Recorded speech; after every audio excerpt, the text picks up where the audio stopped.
Good evening. Thank you so much for that wonderful introduction. I now have to join Facebook just to see the picture of your dog. Because I have to post some comments, because I feel a little bad outranking the comment numbers. It's so nice to be here. Thank you all for coming. It's such a treat, first of all, to be in Philadelphia, Franklin's hometown, to talk about Jane, who once visited here and didn't love it as much as she loved Boston. But also just to be here in a public library and celebrate this space and all that it stands for. So thank you to the library.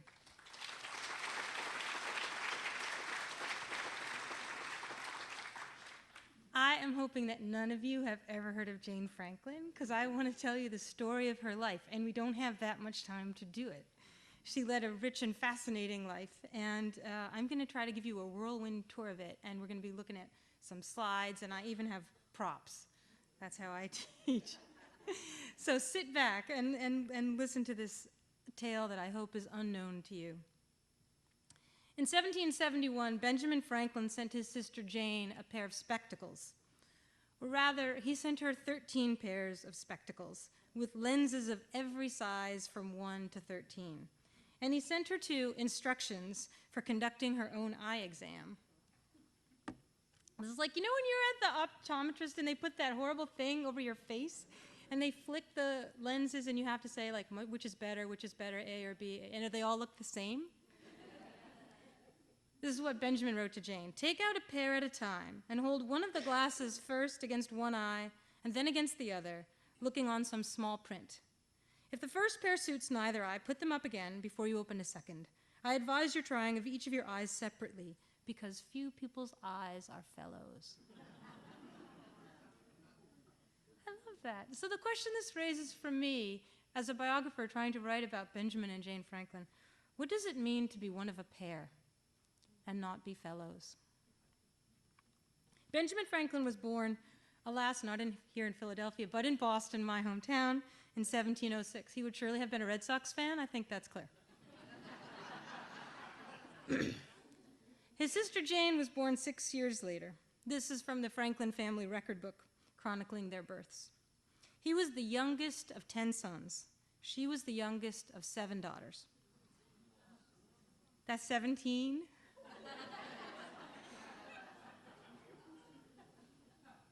Benny and Jenny, they were called when they were little. No two people in their family were more alike. Jane thought of her brother as her second self, she said. They were, after a fashion, twins in a way, like a pair of eyes. They posed, though, a biographical dilemma, because their lives could hardly have been more different. Benjamin Franklin ran away from home when he was 17. His sister never left. He taught himself to write with wit and force and style. She never learned how to spell. The day he turned 21, he wrote her a letter. She was 14, beginning a correspondence that would last until his death 63 years later. He became a printer, a philosopher, and a statesman. She became a wife, a mother, and a widow.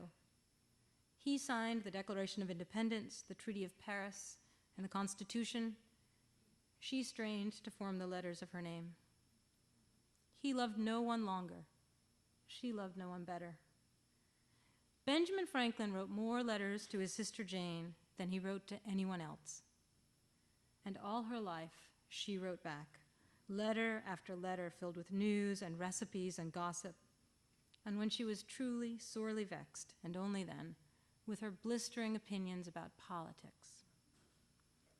Franklin, as you know, I think you guys know more about Benjamin Franklin than I do, but you know that he wrote the story of his life, The Private Life of Benjamin Franklin, it was called when it was first published. A well-turned tale about a boy who runs away from a life of poverty and obscurity in cramped, pious Boston, and leaves all that behind, leaves home behind, leaves his sister behind, leaves ignorance behind, leaves the past behind, to become an enlightened, education, independent man of the world. A man of books, a man of learning, a man of science, a man of papers, a man of letters, a spectacle. 1771, the year Benjamin Franklin sent his sister Jane eyeglasses, is also the year he began writing that story of his life. It wasn't published until his death in 1790. But Benjamin Franklin's autobiography is one of the most important autobiographies ever written. It helped even invent the word. The word autobiography wasn't coined until 1797, 7 years later. His was a private life made public. It's also an allegory about America. The story of a man as the story of a nation. Self-made, rags to riches. The story of America, a spectacle for all the world to see. In that story, he left his sister out. Never once did he so much as mention her. Where does that leave her unfortunate biographer? One half the world does not know how the other half lives, Franklin once wrote. His sister, I think, is his other half. And if his life is an allegory, so is hers. But an allegory for what? Her life was not a spectacle. None of you have ever heard of her before. It is very difficult even to see her life. Next to his, her life seems so tiny. His fame is matched only by her obscurity. If he's a spectacle, she's a speck. But I wondered then, might there be a kind of eyeglasses that could help us to see them both at once? No portrait of Jane survives like this iconic portrait of Franklin. She can't be seen in that way. There are, of course, dozens of portraits of her brother. His popularity, he wrote to her from France, has occasioned so many paintings to be made of me that my face is now almost as well known as that of the moon.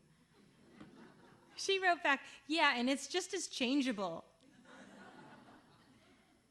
He liked very much to be portrayed wearing his spectacles. They were a kind of trademark for him. The historian Catherine Stebbins McCaffrey has found that Franklin is wearing his spectacles in more than a third of all of his surviving portraits. This is the case when there are almost no other 18th century portraits of anyone wearing eyeglasses. It's a quite unusual thing. Franklin liked this portrait the best. Why did he care so much about being seen wearing these spectacles? Well, the story of spectacles in early America is the story about reading. Spectacles were an emblem of a life of the mind. People have used glass as a magnifier, of course, for a very long time, but eyeglasses, pieces of glass cut and framed to be held up before your eyes, became common commodities not until well into the 17th century, when they were used exclusively for reading. If you were literate, you might have eyeglasses. You never would have eyeglasses if you were not literate. The rise of eyeglasses, then, is actually inseparable from the rise of printing and the expansion of literacy. People used spectacles to read printed books. You can see the first popular advertisement for spectacles from London here from 1644. This is what eyeglasses look like and how they were described. These are called nose spectacles or bridge spectacles. They just sit on the bridge of your nose. There's a great portrait from early New England, Richard Mather, the minister of Dorchester here in 1670, holding them in his hand. You can see, they're very tiny. But they're always in these portraits associated with books, right? Because the whole point of having spectacles was in order to read a book. But the very fact of the existence of spectacles, even though not many people had them, only very learned people had them, and they only used them for reading, in an age of Isaac Newton's optics, actually inspired all kinds of different thinking about seeing and the act of sight. Things and ideas about perspective and point of view and distortion. So John Donne, for instance, observed that when thou lookest through spectacles, small things seem great. Spectacles made small things bigger. Wearing them, thinking about them, also inspired reflection on the nature and the boundaries of the self and of moral imagination. John Locke wrote, I think we may as rationally hope to see with other men's eyes as to know by other men's understandings. What if you could see through another man's eyes the way you can look through a pair of glasses? Richard Steele, writing in the aptly named Spectator, wrote in 1711 that a man's eyes are spectacles to those who look at him to read his heart. What if you could see through the eyes into the heart? Wearing spectacles, then, was not a small thing for Benjamin Franklin. It marked him as a man of discernment. More plainly, they marked him as a prodigious reader, which he was. Jane always said that when he was a very young child, Benny had learned to read, and that he had studied incessantly and was addicted to reading. Their father was a poor candle maker, but he decided to send Benny to school because this young boy was clearly so brilliant. He had put all of his other sons to trades, apprenticed them, but he decided to give one of his sons, a tenth of his sons, to the church. That meant training him to go to Harvard by teaching him Latin and Greek. So in 1714, when Jenny was 2 and Benny was 8, he entered school, a grammar school, and studied Latin and Greek in order to prepare for the ministry. Franklin spent only